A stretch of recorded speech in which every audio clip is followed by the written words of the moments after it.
Hatiku tenang berada dekatmu. Kaulah jawaban hidupku. Hatiku tenang berjalan denganmu. Kau yang pelihara hidupku.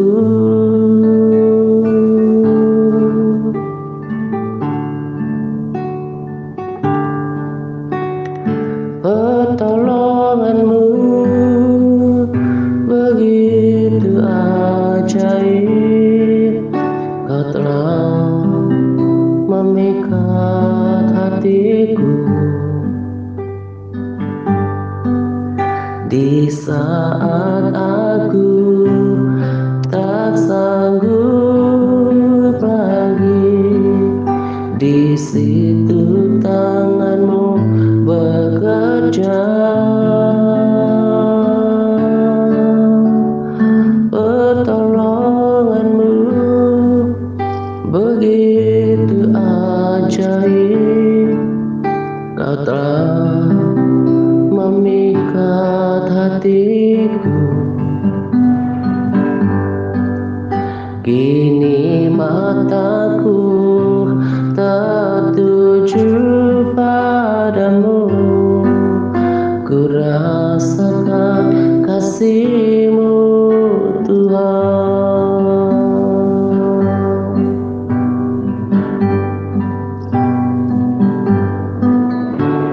Hatiku tenang berada dekatmu. Kaulah jawaban hidupku. Hatiku tenang berjalan denganmu. Kau yang pelihara hidupku.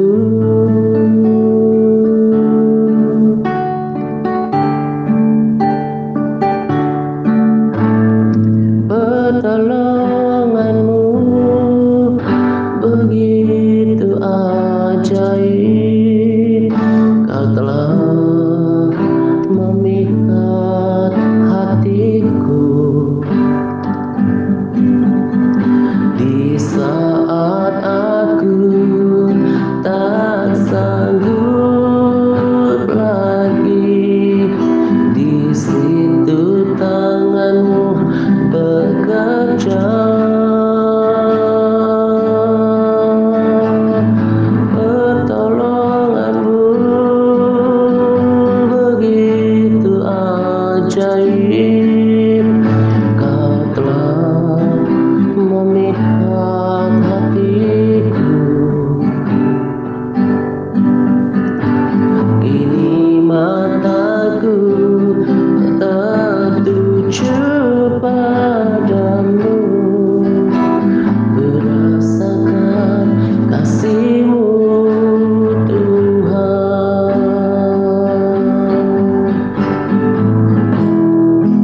kasih-Mu hebat, terima kasih Tuhan, terima kasih Yesus.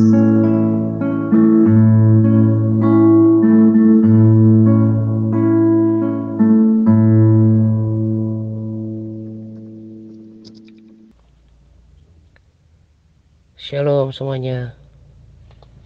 Salam damai sejahtera untuk kita sekalian. Pada kesempatan ini saya akan berbagi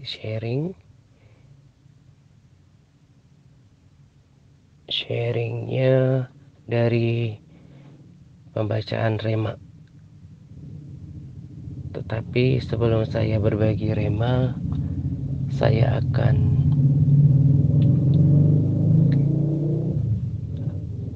berbagi dahulu tentang apa yang saya dapatkan, yang saya renungkan ketika berdoa tadi pagi, dan kiranya apa yang saya bagikan ini menjadi motivasi bagi kita dalam mengikut Tuhan. Sharing motivasi ini ada kaitannya dengan pesan Rema dalam sharing kali ini juga, dan saya percaya itu juga merupakan peneguhan dari apa yang saya dapatkan untuk kita tetap kuat di dalam Tuhan. Rema yang saya dapatkan dari 2 Raja-Raja 5 ini sangat luar biasa menurut saya. Sesuatu yang dibukakan atau pengertian yang diwahyukan oleh Roh Kudus baru kali ini gitu. Memang dari 2 Raja-Raja 5 ini ada banyak rema yang dapat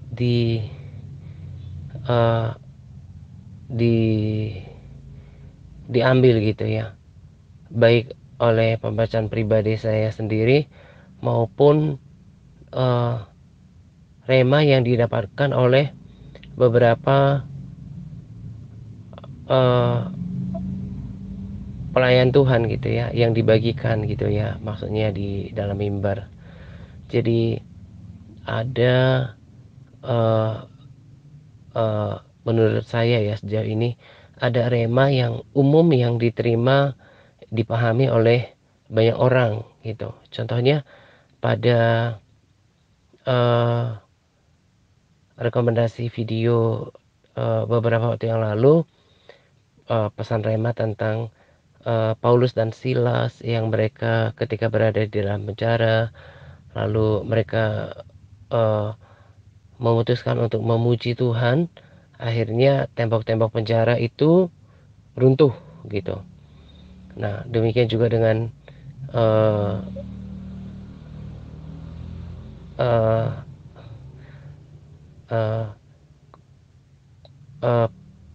pesan pujian penyembahan gitu ya, untuk semua orang percaya bahwa ketika kita memuji Tuhan, ketika kita dalam tekanan, dalam masalah, maka ada kuasa Tuhan yang di dinyatakan gitu ya. Nah, itu rema yang didapatkan bukan cuma satu orang gitu. Nah, kemudian juga kita belajar tentang kuasa pujian penyembahan ketika bangsa Israel bersorak mengelilingi tembok Yeriko, yaitu tembok-tembok Yeriko runtuh gitu ya. Nah, ini rema-rema yang umum yang bisa dipahami oleh banyak orang gitu. Nah, di dalam 2 raja-raja ini juga ada beberapa rema yang umum gitu ya. Saya tulis pada capas gitu ya. Ada beberapa rema yang baik saya dapatkan sendiri ataupun juga pernah didapatkan oleh pelayan Tuhan yang berbeda gitu ya. Misalnya tentang kesombongan Naaman. Tadinya kan Naaman, nanti baca lengkap ya perikop ini supaya lebih memahami gitu. Tadinya kan Naaman enggan, gak mau untuk uh, mengikuti nasihat daripada uh, uh, Elisa gitu ya. Nah, tapi uh, akhirnya uh, dia mendengarkan uh, nasihat daripada orang yang bersama-sama dengan dia gitu. Nah, kalau saja dia hidup dalam kesombongan, maka itu akan menghalangi kuasa Tuhan, mujizat Tuhan dalam hidupnya. Jadi ketaatan dan kerendahan hati itu sebagai awal bagi uh, karya Tuhan, kuasa Tuhan bekerja di dalam diri seseorang. Lalu uh, kita juga uh, pasti akan memahami, bahkan dari antara para sahabat juga memperoleh pengertian tentang uh, uh, uh, pelajaran dari seorang Gehazi yang serakah dan cinta uang. Akhirnya mendatangkan kutuk atau celaka bagi dirinya sendiri. Lalu kemudian juga ketika Elisa menanyakan Gehazi, dia kan berbohong. Nah, kita juga bisa belajar bahwa kebohongan akan membuat seseorang untuk melakukan kebohongan yang lain gitu. Jadi tidak uh, tidak baik uh, melakukan kebohongan, karena orang akan cenderung melakukan kebohongan selanjutnya untuk menutupi kebohongan yang pertama gitu. Nah, itu adalah rema-rema yang saya sudah pernah dapatkan dari perikop ini, dan juga rema yang pernah didapatkan oleh pelayan Tuhan yang berbeda gitu. Nah, tapi kali ini saya akan berbagi rema sesuatu yang baru. Kalau kita ketika ketemu rema itu kan kita kayak nemu sesuatu gitu ya. Tahu kan bahasanya, kita kayak ketemu sesuatu yang baru, yang belum pernah kita pahami sebelumnya. Dan yang saya percaya itu adalah bukan karena kemampuan kemampuan menerjemahkan dari kita, atau bukan karena kehebatan kita, atau uh, kecerdasan seseorang, tapi semata-mata karena diwahyukan oleh Roh Kudus, diberikan pengertian, disingkapkan gitu. Dan itu uh, uh, namanya pewahyuannya, rema yang hanya Tuhan uh, dapat yang hanya ya di mana Tuhan yang bisa melakukan itu gitu ya, melalui Roh Kudusnya yang mengajar gitu. Nah, tapi seperti yang saya katakan tadi, sebelum saya masuk ke rema itu, saya mau tetap kuatkan kita bahwa uh, uh, sebetulnya hal yang sama yang berulang gitu. Kalau saya dapatkan berulang, itu bagi saya adalah sebagai penegasan, atau ketika misalnya kita membaca sesuatu di dalam firman Tuhan, ada pengulangan, itu kan berarti sesuatu yang penting. Nah, ketika saya dapatkan berulang pun, saya percaya itu adalah sesuatu yang perlu diingat, ditanamkan, diulang-ulang, supaya bahkan bagi saya supaya diingat, bahkan bagi saya itu adalah sebagai sebuah penegasan ya. Kalau penegasan itu kan berarti uh, konfirmasi juga. Penegasan itu setara dengan konfirmasi sesuatu yang benar gitu, yang sesuatu yang berasal daripada uh, Tuhan gitu. Nah, waktu doa saya renungkan saja firman gitu, bahwa uh, ketika doa pagi dengan kondisi yang uh, hampir kaget ya, dengerin uh, jam uh, alarm untuk bangunkan gitu ya, sampai saya kebingungan taruh di mana gitu ya, karena begitu terlelapnya tidur. Tapi saya mau katakan bahwa saya tetap berkomitmen untuk berdoa gitu. Uh, saya selalu sadari bahwa uh, walaupun saya belum mendapatkan jawaban doa-doa saya selalu mengerti bahwa tempat yang paling aman, tempat yang paling nyaman, tempat yang tidak ada duanya itu adalah hadirat Tuhan. Bahkan sekalipun tidak banyak berkata-kata, sekalipun ketika beberapa waktu yang lalu saya dalam tekanan gitu ya, tidak ada alasan untuk uh, no excuse untuk tidak berdoa gitu. Karena di hadirat Tuhan itu adalah tempat persembunyian, tempat mengadu, tempat mencurahkan segala perasaan, rahasia, tenang, dan percaya bahwa itu tempatnya untuk curhat kepada Tuhan, menenangkan pikiran gitu ya. Nah, jadi sekalipun sangat enak untuk tidur atau sangat uh,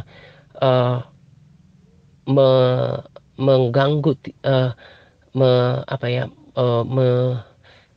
mengorbankan tidur dia juga, tapi maksudnya sekalipun sangat tidak enak bagi daging, tapi saya sampai mati itu sudah harga, sampai akhir hayat itu sudah harga mati bahwa saya akan tetap berdoa gitu. Bahkan sekalipun saya misalnya tidak melayani gitu ya, saya akan tetap berdoa sampai saya menutup mata gitu. Jadi di dalam doa itu saya dapatkan pengertian-pengertian, pengertian-pengertian, pemahaman. Lalu di saya itu percaya itu Roh Kudus gitu ya, yang selalu meneguhkan bahwa tetap beribadah gitu ya, tetap uh, tetap percaya kepada Tuhan, tetap berharap hanya kepada Tuhan, mengandalkan Tuhan, mengucap syukur, bersukacita, jangan hidup di masa lalu, let it go kalau misalnya ada sesuatu yang menyakitkan, kemudian ikhlas, rela melakukan, menerima semuanya, selalu mengeluarkan hati untuk segala sesuatu ada waktunya. Kemudian Tuhan Tuhan mengasihi saya, Tuhan peduli, Tuhan. Jadi uh, hal-hal seperti itu saya suka di kayak di apa ya, ketika doa itu kayak diingatkan gitu. Jadi tenang sekali, selalu jam doa terbaik saya itu adalah jam 2 pagi gitu, untuk saya tenang, nggak ngapa-ngapain juga, tapi itu yang hadir di hati saya gitu ya, tetap percaya kepada Tuhan, berharap kepada, tetap berdoa kepada Tuhan, tetap memuji Tuhan, tetap menyembah Tuhan, jangan kecewa. Lalu kemudian juga tetap beribadah gitu. Eh, Perkataan-perkataan, suara-suara itulah yang kemudian selalu membawa saya pada firman, bahwa ini kan yang tadi saya katakan, firman ini udah berulang gitu sebagai penegasan bahwa Tuhan nanti akan membedakan. Kemarin ketika uh, membedakan antara orang yang beribadah dan orang yang tidak beribadah, orang yang terus menjaga kesucian dengan orang yang tidak, orang yang terus memutuskan untuk hidup benar dengan orang yang sembarangan. Kemarin waktu dengar rekomendasi video, sangat sederhana perkataan perkataan oknum hamba Tuhan tersebut yang berkata bahwa Yesus pasti datang gitu ya. Jadi hidup ini gak seperti ini gitu. Jadi gak kayak dunia yang kayak gini aja gitu, maksudnya berputar, orang lahir, besar, kemudian menjadi tua, mati gitu ya. Dan siklus ini bukan berarti tidak berakhir. Memang kita nggak tahu akan kapan semua semua ini akan terjadi, tapi akan ada akhirnya gitu, di mana kita akan ketemu dengan pembuat pribadi yang mengadakan kehidupan ini gitu, yaitu Tuhan. Dan uh, uh, sikap hidup yang benar adalah berfokus kepada Tuhan, selalu berharap akan Tuhan, dan um, jangan merasa bahwa akhir dari kehidupan ini adalah di dunia. Itu sangat salah. Tapi kehidupan yang cemerlang, yang luar biasa, yang tidak bisa digambarkan, sama seperti yang dikatakan oleh para pesaksi, yang Tuhan sudah sediakan, dan itu hanya bagi orang-orang yang tetap beribadah kepada Tuhan. Itu yang di Maleakhi katakan bahwa nanti akan ada masanya di mana Tuhan akan mengadakan perbedaan antara mereka yang beribadah dengan yang tidak beribadah, yang tetap berkomitmen untuk hidup benar, bahkan menyenangkan hati Tuhan dengan orang yang tidak lakukan itu. Orang yang tetap berpuasa sekalipun Tuhan tidak jawab, yang uh, berkata pada dirinya bahwa namanya juga hamba gitu ya, ya terserah Tuhan gitu ya. Tetap percaya bahwa semuanya akan mendatangkan kebaikan. Kemudian juga rancangan Tuhan adalah rancangan damai sejahtera yang penuh harapan. Tapi dalam proses perjalanan menuju ke sana gitu ya, ada kalanya kita mengalami lembah kekelaman. Bahkan kalau saya perhatikan ya, tak jarang kehidupan orang yang nggak beribadah itu secara secara dunia itu lebih baik gitu. Bahkan ada hal yang saya pahami tadi pagi adalah seperti ini, bahwa mengikut Tuhan itu hari-hari sekarang ya, menjaga hidup benar, menjaga supaya bersemangat, menjaga kekudusan, kesucian hidup itu seperti sebuah tantangan yang hanya ini loh, yang hanya me, dalam tanda kutip ya, membebani kita yang memilih hidup benar, memilih hidup kudus gitu ya. Iya iyalah, karena orang yang tidak beribadah kan nggak ada harga, yang nggak bayar harga untuk uh, berpuasa gitu ya. Jadi orang-orang yang di sekeliling kita ya, yang tahu kita hidup berpuasa, hidup berdoa, baca firman itu melihat hidup kita itu kok kayaknya sangat disiplin gitu ya. Nah, kebanyakan mereka kan kalau mau ngomong juga ngomong sesukanya, tidak menjaga perkataan, kemudian tidur sesukanya gitu ya, nggak merasa perlu berdoa, nggak perlu merasa baca firman, begitu saja dengan kekuatan mereka mencari menjalankan kehidupan ini, mencari nafkah pekerjaan, dan tanpa Tuhan pun orang bisa mendapatkan itu kalau dia tekun bekerja keras, apalagi juga melakukan kecurangan. Itu bukan sesuatu yang uh, uh, yang harus dihindari gitu ya. Jadi dalam keadaan kehidupan sekarang itu kita, bahkan kalau saya menyaksikan itu, mereka menjalankan kehidupan itu lebih lebih ringan gitu ya, karena tidak diikat oleh uh, uh, tidak diikat oleh hukum Tuhan gitu ya, yang mereka harus mencari Tuhan, menjaga hati, menjaga pikiran, kemudian lakukan apa saja yang mereka anggap baik gitu kan. Nah, yang tadi saya katakan tak jarang bahkan kehidupan mereka itu lebih kelihatan berkesan, dan itu sebuah bukan berkesan, lebih senang gitu, lebih bahagia gitu ya, lebih lebih lebih ada gitu ya. Dan itu merupakan sebuah tantangan besar untuk kita, apakah kita tetap menjaga integritas hati atau tidak gitu. Apakah kita kemudian meninggalkan standar kekristenan yang tetap hidup benar, mengejar perkenanan Tuhan, bahkan bahkan tetap melayani Tuhan, mengasihi Tuhan gitu ya. Sekalipun secara tadi katakan secara ukuran manusia bahwa hidup mereka tuh lebih baik, lebih lengkap daripada kita. Menjadi tantangan gitu ya. Tapi kita sudah mengerti kebenaran, yang sudah diubahkan pikirannya, yang sudah dibukakan mata rohaninya, yang sudah mengerti pengharapan di dalam Tuhan, yang sudah mengerti apa yang tadi saya katakan bahwa hidup ini hanya sementara gitu ya.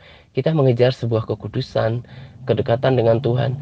Kita mengejar apa yang Tuhan mau, bahwa Tuhan menghendaki bahwa kita mengenal Tuhan, mengenal kehendaknya, itu yang disukai oleh Tuhan, dan itu yang kita kejar. Dan itu bukan seperti, memang faktanya bertolak belakang dengan gaya hidup dunia. Tetapi kita terang, garam yang ditempatkan oleh Tuhan harus tampak berbeda, walaupun tidak mudah, bahkan sukar gitu ya. Jadi uh, uh, saya tadi sudah katakan bahwa sampai akhir hayat berdua itu adalah nyawa saya. Sampai kapanpun saya akan tetap mengasihi Tuhan. Saya tetap tahu bahwa saya hanya ingin mempersiapkan kekekalan, bahwa dimana ketika saya nanti sudah nggak ada, bahwa hidup keberkenan di hadapan Tuhan, dan saya bercita-cita berjuang untuk menjadi bagian daripada orang yang dipisahkan oleh Tuhan, adalah bagian daripada orang yang beribadah itu. Karena hidup di dunia ini adalah kesementaraan, dan yang sekejar adalah kekekalan bersama dengan Tuhan. Jadi yang saya mau katakan seperti yang saya udah bilang tadi di awal, bahwa ini motivasi gitu ya, kiranya tetap termotivasi, dan harus mampu memotivasi diri sendiri tentang apa yang Tuhan sediakan di depan gitu ya. Eee, Lagu baru yang, eee eee saya lupa ini coba refnya sih, yang I will sing of the goodness of God. Nah itu, eee eee, seperti, memberikan, pesan bahwa, eee, Tuhan itu sudah sangat setia dari waktu yang lalu, baik dari waktu yang lalu. Sudah terlalu panjang kebaikan Tuhan yang kita rasakan. Jadi jangan karena hanya sepenggal yang mungkin yang kita yang berada di dalam kekelaman atau belum menemukan jalan keluar atau seperti ada stagnansi, akhirnya kemudian seperti menjadi sia-sia kebaikan yang lalu dari Tuhan itu, kesetiaannya. Bahkan kita menjadi seperti nggak anggap pengorbanannya gitu ya. Itu kan eh, tidak apa ya, tidak eh, itu kan cara berpikir yang pendek gitu ya. Masa gara-gara hanya kesesakan yang sekarang kemudian eh, apa yang Tuhan sudah kerjakan di kayu salib menjadi seperti gak ada artinya. Bahkan eh, respons kita yang salah terhadap kesukaran, kesesakan sekarang yang hanya sepenggal, hanya sejengkal atau selangkah satu step, satu chapter, itu kemudian kita kehilangan juga yang Tuhan sudah sediakan di depan itu. Saya nggak mau itu terjadi dalam kehidupan saya, makanya selalu saya ingatkan diri saya untuk berharap hanya kepada Tuhan. Lalu firman Tuhan yang yang menjadi kekuatan saya gitu ya. Saya selalu merenungkan firman Tuhan. Nah, sebelum saya masuk ke rema gitu ya, saya juga mau bagikan yang saya pahami, yang juga membakar semangat saya gitu ya. Kemarin ketika saya mandi gitu ya, eh, ketika saya sudah kembali ke Jawa gitu ya, saya eh, lebih besar ya kayak popularitasnya atau keberadaan pelayanan-pelayanan atau gereja di Jawa berbeda lah dengan di luar Jawa gitu ya. Eh, eh, Kayak ke popularitas baik gerejanya, kemudian juga pelayannya gitu ya. Tapi satu yang saya eh, katakan pada diri saya bahwa mengingat mengingat pentingnya mempersiapkan kekekalan dan mengingat mengerikannya, sangat mengerikannya tiada tertandingi dengan neraka itu yang mana bahwa ketika manusia sudah masuk ke dalam neraka dan tidak ada the way out, eh, jalan untuk keluar gitu ya. Maka bagi saya ini adalah sesuatu yang sebetulnya harus sangat prinsip, sangat urgent untuk sangat penting untuk selalu ditanamkan, disuarakan kepada orang-orang Kristen gitu ya. Eh eh, saya berharap bahwa setiap orang yang mendengarkan sharing saya ini jangan berpikir bahwa pelayanan di TRC paling oke gitu ya, tapi maksudnya saya bahkan selalu ingatkan diri saya pelayanan ini masih kecil, bahkan gak ada apa-apanya dengan pelayanan di luar sana, para pelayan Tuhan yang dipakai di luar sana yang sangat hebat dan terkenal gitu ya, untuk mengingatkan saya supaya nggak sombong atau merasa diri paling benar. Tapi saya selalu, ini kan fakta firman gitu yang juga diucapkan berkali-kali sama Yesus bahwa ada peringatan terhadap kengerian neraka gitu. Nah, eh, dan itu adalah bagian daripada pengajaran TRC. Sekalipun di sana penuh dengan kenyamanan, popularitas atau sanjungan terhadap gereja di sana gitu ya. Tapi kalau bagi saya kalau kalau kalau nggak ada peringatan tentang tentang itu semua gitu, tentang uh, tentang semua hal di atas itu, maka uh, bagi saya uh,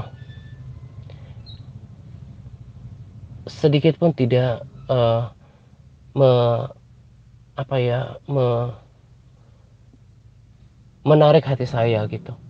Bahkan ya bahkan uh, uh, apa yang saya pahami, apa yang menjadi cita-cita saya itu terwujudkan di dalam pelayanan ini, yaitu bahwa hal-hal sederhana yang saya tidak akan pernah goyah adalah bahwa seharusnya tentu berdasarkan dasar firman yang saya pahami gitu ya, bahwa memang orang Kristen itu harus baca firman. Saya tidak katakan di luar sana gak baca firman, tapi itu tidak lebih banyak. Hanya segelintir orang Kristen yang baca firman. Tapi dalam pelayanan ini sungguh itu ditetapkan, bergaul, merenungkan firman, memuji, menyembah Tuhan, sekalipun keadaan kita tidak baik, bahkan berpuasa. Tempoh hari kan saya sudah katakan, apapun yang terjadi itu sudah menjadi kehidupan saya. Sekalipun Tuhan gak jawab, seperti yang tadi saya katakan juga kan, namanya juga hamba ya, hamba juga harus tahu diri lah. Tuhan kalau mau tolong bersyukur, kalau Tuhan juga gak tolong ya terima gitu ya. Sebuah kehidupan yang saya tidak akan pernah beralih sekalipun di sana ada popularitas pelayan Tuhan atau kemegahan, kenyamanan pelayanan yang jauh lebih wow dibanding hanya TRC yang kecil gitu ya. Tetapi saya selalu uh, uh, uh, setuju, kemudian saya yakini bahwa apa yang diterapkan di dalam TRC ini, sepanjang kita melakukannya dengan sungguh-sungguh ya, membaca firman dengan sungguh-sungguh, menghafal modul dengan sungguh-sungguh, memperkatakannya, berdoa, berpuasa, kita lakukan dengan sungguh-sungguh, maka itu akan berkenan di hadapan Tuhan. Tetap memuji Tuhan, berpuasa, saling mendoakan, itu akan sangat menyenangkan hati Tuhan gitu. Jadi kiranya ini juga menjadi motivasi buat kita bahwa kita tidak kita berada di dalam sebuah komunitas yang seturut dengan firman Tuhan, dan itu kan cita-cita saya yang hanya bisa saya wujudkan di dalam TRC gitu.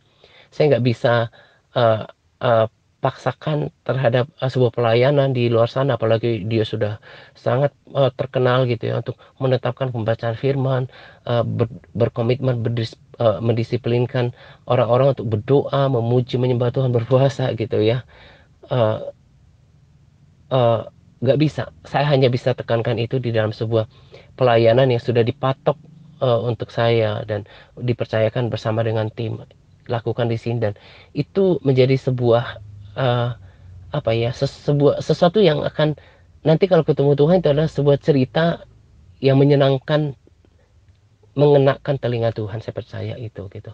Jadi karena itu tetap termotivasi untuk melakukan itu. Saya nggak pernah absen untuk baca firman, untuk merenungkan firman, memperkatakan firman, berpuasa, berdoa. Sekalipun agak jarang, ada kalanya saya bagikan video dari TRM gitu ya. Tapi yang namanya persekutuan dengan Tuhan itu nggak boleh kendur gitu. Tetap harus menjaga kesetiaan, konsistensi peribadatan, persekutuan dengan Tuhan gitu ya. Nah, saya akan masuk pada rema yang saya bagikan tentang judulnya adalah uh, kisah seorang tawanan yang memenangkan perwira gitu. Jadi yang tadi saya katakan kan, saya uh, nemu gitu ya, ada ternyata sosok seorang seorang tawanan, dan uh, dan dia juga namanya juga tawanan, dan dia menjadi pelayan di uh, negeri orang, bukan di negerinya sendiri. Tentu secara posisi juga dia orang rendahan.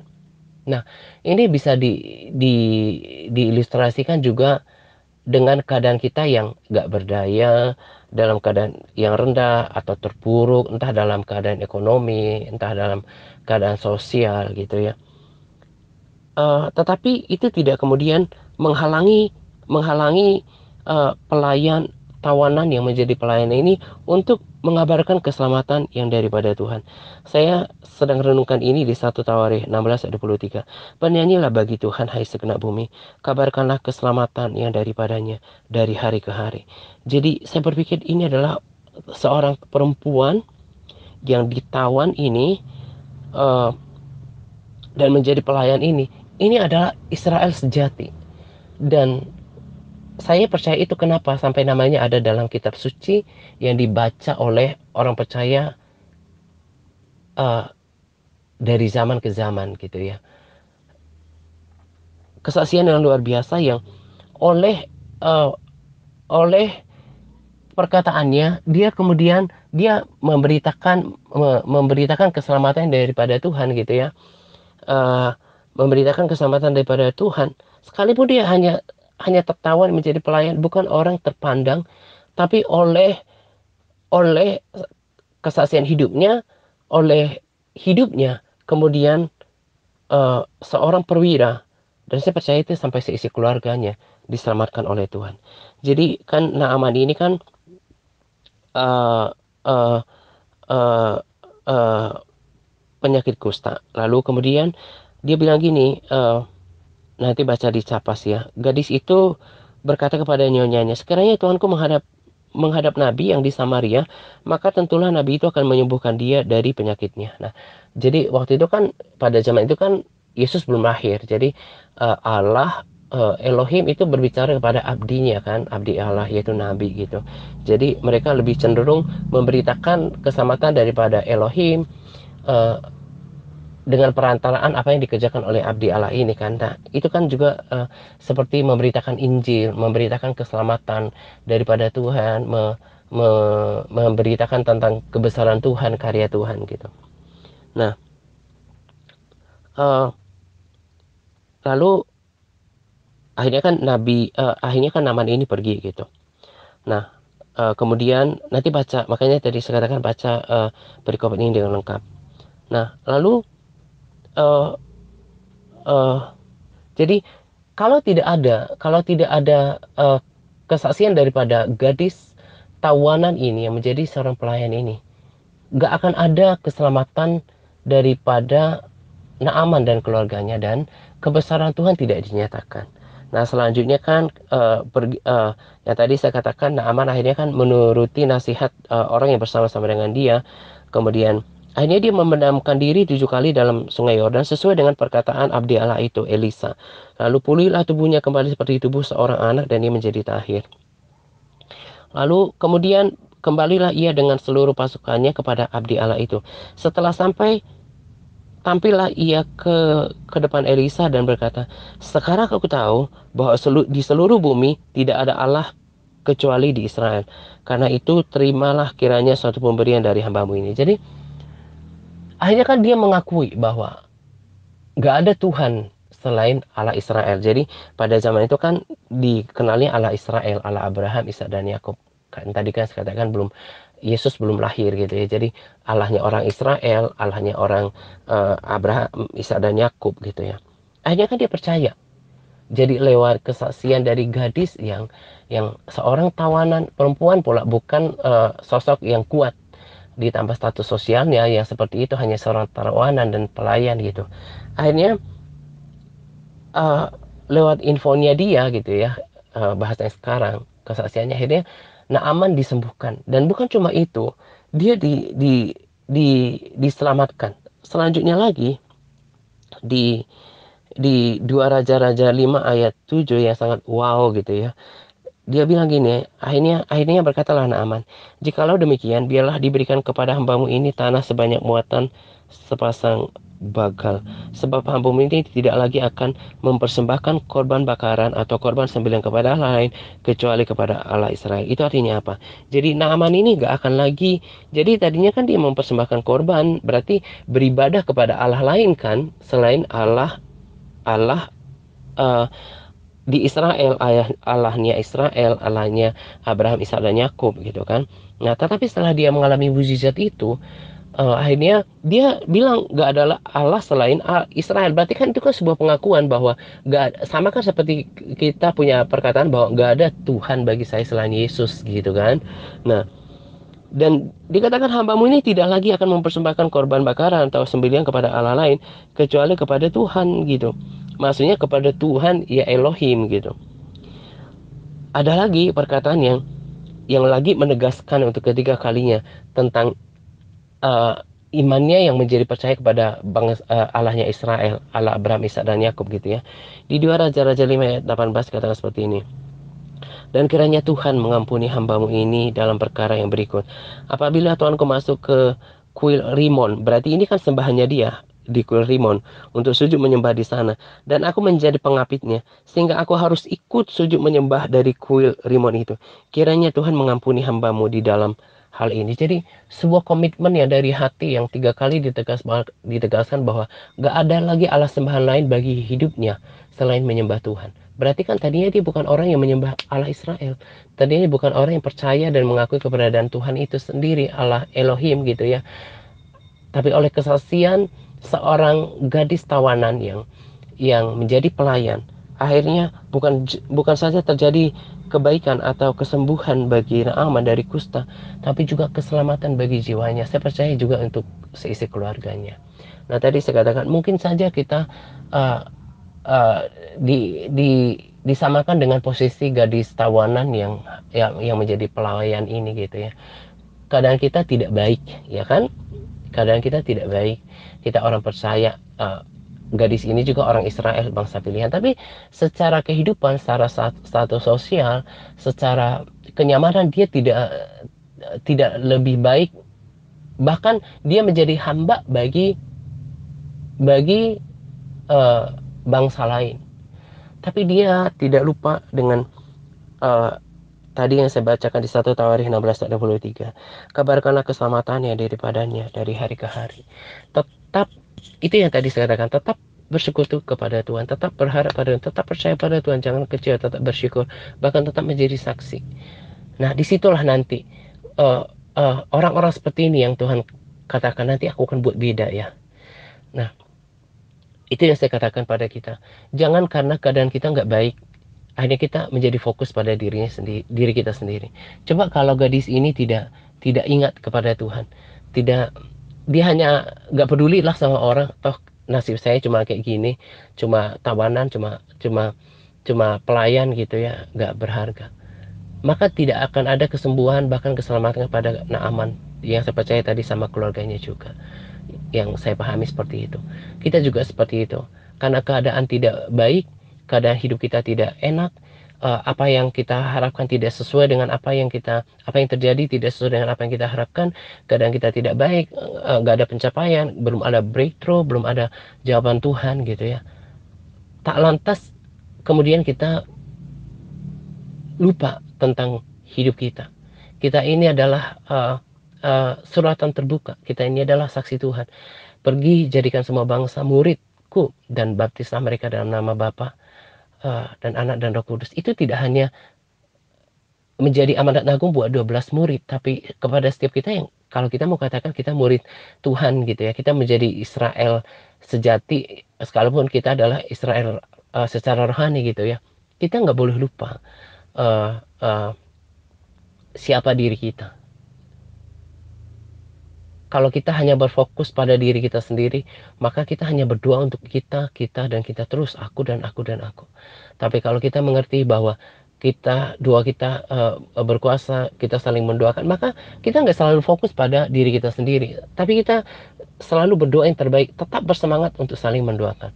Bahkan memperkatakan firman, menjadi saksi. Nah, itu yang saya evaluasi belakangan ini dan pelayanan ini. Sungguh aku kemarin juga pada rekomendasi video itu kan, fokuslah pada pelayanan Tuhan, dan saya kan melihat karya Tuhan untuk pemulihan dalam kehidupan saya gitu. Saya kerjakan bagianku untuk mengerjakan pelayanan Tuhan, dan saya akan melihat Tuhan berkarya untuk apa yang saya perlukan, apa yang saya butuhkan. Demikian juga dengan kita.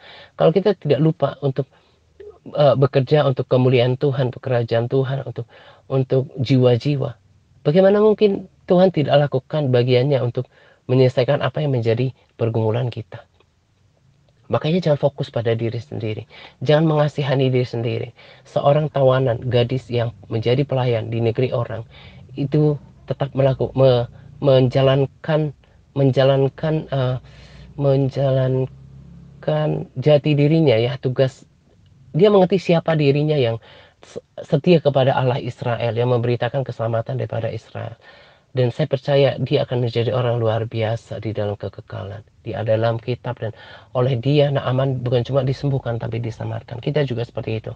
Sekalipun keadaan kita tidak baik, terpuruk, belum ada jalan keluar, seolah Tuhan gak membela, gak lakukan apa-apa. Kemarin juga ada hamba Tuhan yang juga dipakai luar biasa menurut saya gitu ya. Dia juga pernah mengalami masa-masa bahkan pengen kecewa sama Tuhan. Kita juga mungkin seperti itu ya. Jadinya kita mengasihani diri sendiri, terpuruk, aku dulu. Kita lupa berpuasa yang terbaik untuk Tuhan, berpuasa untuk orang lain, memuji, menyembah Tuhan, merenungkan, memperkatakan firman Tuhan, uh, uh, memberitakan keselamatan daripada Tuhan gitu ya. Kita menjadi lupa. Kita mau belajar daripada tawanan ini, bahwa apapun keadaannya, kita harus menjadi saksi bagi Tuhan. Sekalipun keadaan kita tidak baik, tadi saya katakan bahwa saya mau terus bersemangat dalam melayani sesuai dengan kapasitas yang ada pada diri saya, sesuai dengan kepercayaan Tuhan berikan pada saya. Dan saya juga katakan pada diri saya, selain berdoa adalah sampai akhir hayat saya akan masih setia gitu ya. Demikian juga melayani Tuhan sesuai dengan kapasitas diri saya gitu. Karena bahkan saya katakan ketika di Jawa gitu, saya melihat jiwa-jiwa yang uh, uh, besar gitu ya. Hati saya itu terbakar oleh belas kasihan, oleh juga semangat gitu ya, ingin memenangkan lebih banyak jiwa. Ya mungkin uh, uh, kalau nanti ada tuntunan yang lebih lagi, akan ada misi lagi ke Jambi gitu ya. Tapi saya mau lakukan lebih baik lagi, lebih sungguh-sungguh lagi minta tuntunan daripada Tuhan gitu ya.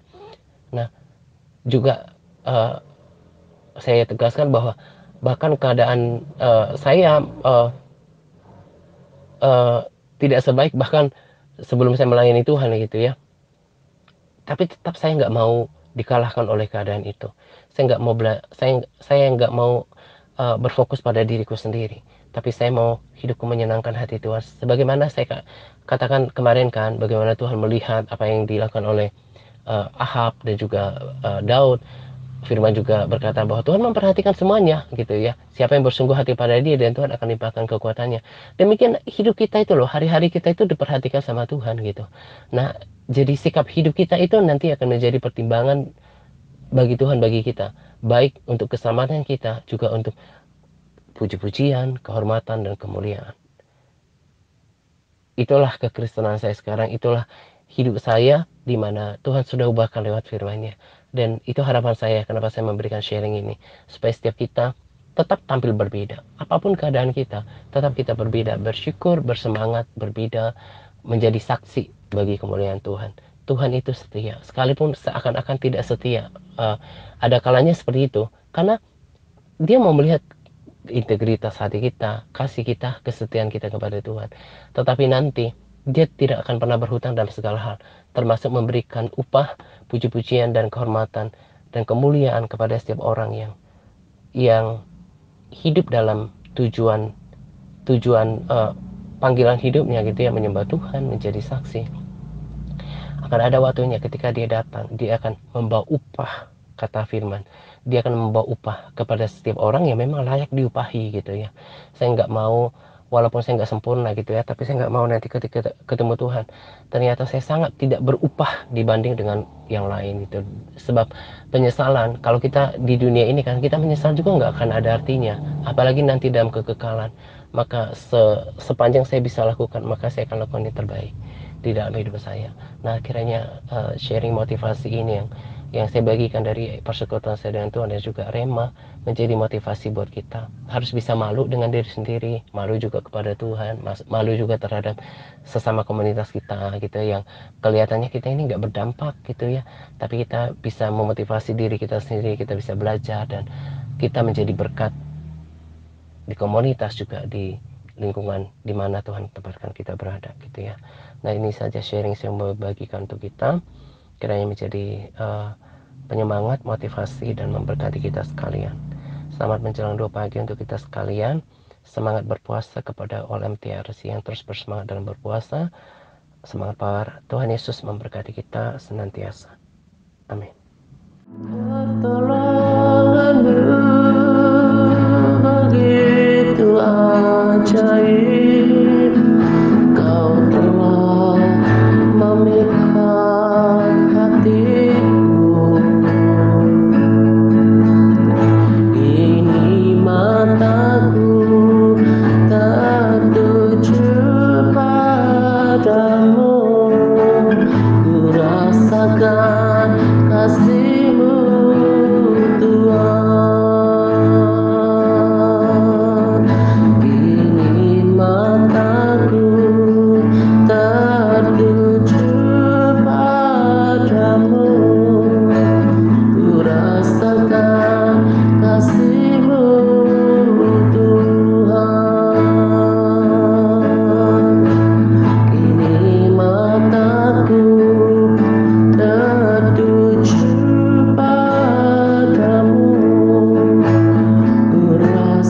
Tuhan, oh, kasih-Mu besar, kasih-Mu suci Tuhan, kasih-Mu hebat.